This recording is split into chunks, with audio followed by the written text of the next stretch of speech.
Kathriarachchi. Oh, nice to see Hey, you. how are you? I'm doing well. And you? I'm good. Welcome to our podcast. You? This is the second Career Talk podcast Okay. in which we host professionals in their field. So, Dinesh, tell us a bit about your field, about yourself, how you came to China. All right. My story is fairly simple. You know, I'm an electrical engineer by heart, so I'm a technical person. I was very fortunate when I was a kid that maybe at the age of 4, I started playing with electricity.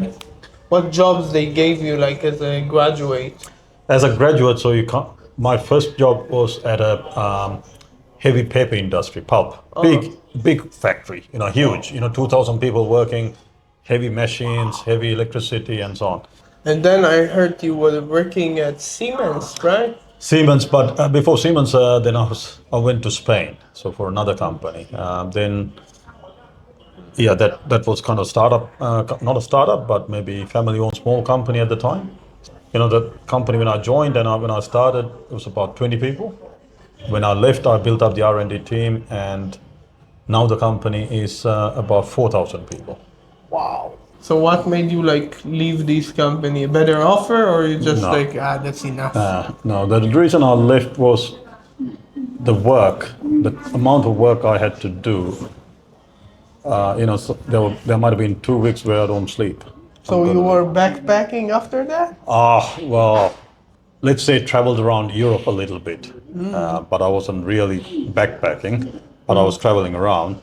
Then I was thinking where to go, so went back to Australia and then bought a house, you know, and then I thought, okay, I better start looking for work. So that's why I joined Siemens. So originally I thought I'd be here for 2 years, then I ended up being here for 6 years. So now I have my own business. I didn't plan to have my own business or own setup. It just happened. And how do you see the transition? I know like many grid companies all over the world, in order to create this grid, they burn coal. The CO2 emissions are not lower, then it continues the same way. By 2050, there will be many issues, you know. Yeah. So that's one driver, you know, from a government policy perspective, maybe taxing heavily The carbon market. Carbon market. But on the other hand, what it's done is those policy changes, it has made the scale of renewable energy now, in, you know, solar panels, batteries, it made the scale, the cost down.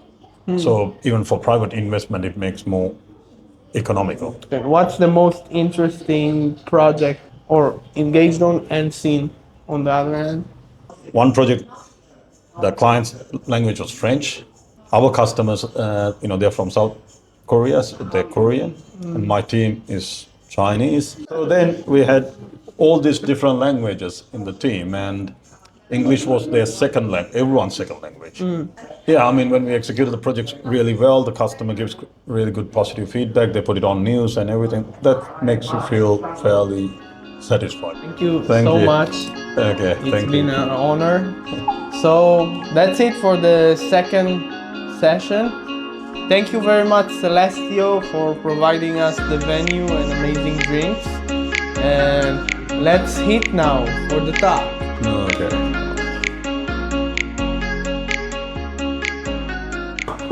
Hello, everyone. Hello. Nice to see you. Yeah. So my name is Dinesh Kathriarachchi. 50 years ago, then I was born in Sri Lanka, and one thing I did was in my spare time as my hobby was electronics and electrical. Back then there was a lot of problem in Sri Lanka, so the school from age of maybe 9 to 11 there was no school because you could not go to school because school was already there was too many problems in the country.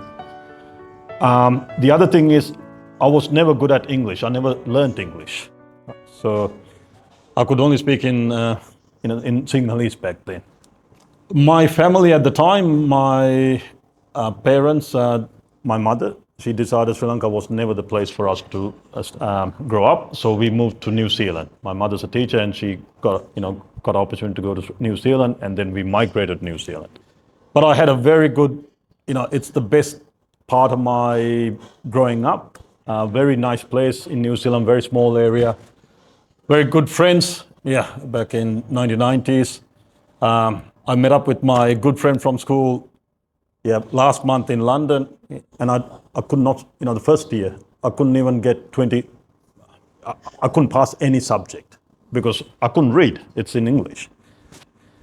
But I finished school at the top grade, so one of I was fortunate to finish with very good grade. And what that meant was I had two career paths. Either I could become a doctor, go into medical field, or I could choose engineering. Of course, Asian parents, my parents wanted me to become a doctor. But my passion was in engineering because that's my hobby.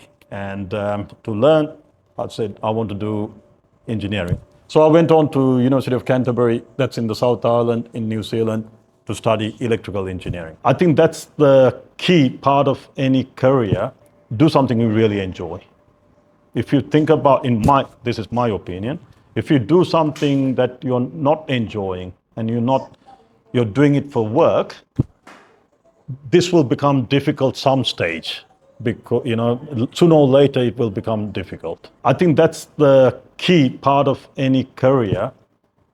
Do something you really enjoy. This is my opinion.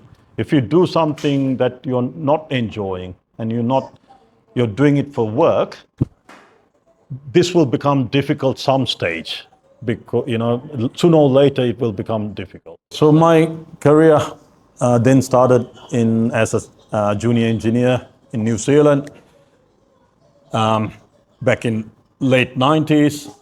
Moved to England because I was in technology. Then there was a demand for technology engineers back then. Then from England, I moved to Spain because another company wanted to set up an R&D in Spain. So I started setting up R&D in the same field, in power electronics. So I never changed the power electronics. Then I started my own consultancy. It's not that I plan to start a business. It's just that's the way it happened. By yourself, then you have to think, just like if you're in a corporate, you have to think, corporate already gives you the culture, your values, how people should work. But when you're by yourself, it becomes even more important because you have to put yourself, your values. So for me, the most important thing when I start this company was to ask myself, what do I enjoy the most? This was the number one thing I asked myself. How do I bring value to the customer? If I'm not bringing value, then it's no point to engage with the customer. You can tell who they can get the value from. So the profit and the money is the last, it's probably third or fourth thing, not the first thing. There are only two fields, far as I can see, that's going to make a very big difference. Is you have AI, the digitalization and AI as a field, and the other is the electrification. These are the two major drivers at the moment in the society. Okay, this is more introduction into my company, and then if we are looking at, what I sell from my company is the advisory. So we work with, the governments and utilities in terms of setting their frameworks and also helping the customers implement the frameworks. So the company I built is called Amani Power. Actually, the only thing as Amani Power could do was bring the knowledge and the know-how to the market. A lot of the projects, what Amani Power and myself, we are engaged is in large-scale renewable projects. So wind, solar, battery storage projects. So these are the projects typically in hundreds of millions of dollars.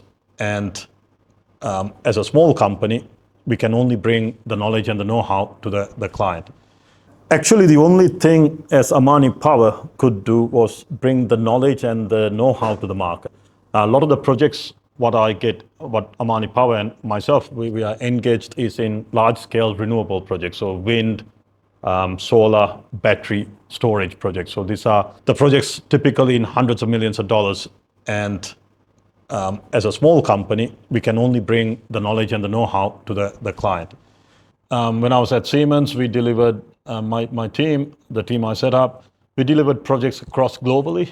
We did projects in Europe, which was more complicated, in Australia, islands, and so on. I was just talking about it. The complexities when you're doing this kind of projects is sometimes your project team. So our customer might be in Korea, their end customer is in France, the engineering company is in Israel, for example, and then my team here in China, our headquarters in Germany. So one of the complexities is English is the second language for everybody.